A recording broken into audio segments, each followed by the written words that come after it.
Siguro isa sa misconception sa akin, and even dito sa loob ng bahay, maririnig niyo siya sinasabi ko. Which is yung moniker ko. Controversial. May time kasi sa life ko na talagang naging controversial naman talaga ako.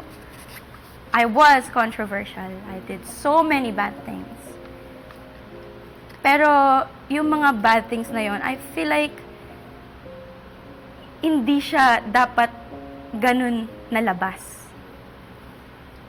Hindi siya dapat ganun nasulat, kumbaga. And I want people to know, siguro, na parang, di ba dalawa? Ano ba? Ito lang. To make sure.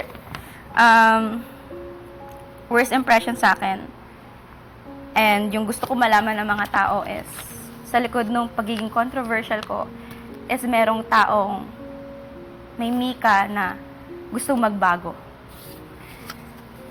Gusto ko malaman ng mga tao na, yes, controversial ako before, but I'm trying my best every day to change and to learn from all of the mistakes that I've made.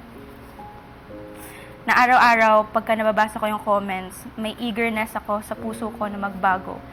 And ina-acknowledge ko lahat ng mali ko. Ina-acknowledge ko lahat ng mga mali ko. Kasi once na ina-acknowledge mo yung mali mo, maintindihan mo yung mali mo, dun mo bago. Pag tinanggap mo na nagkamali ka, malalaman mo kung saan ka aapak kasunod para hindi mo maapakan ulit yung mga mali na nagawa mo.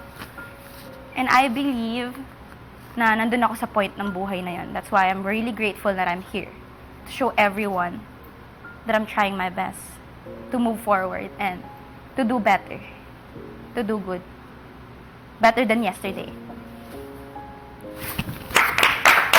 Thank you po.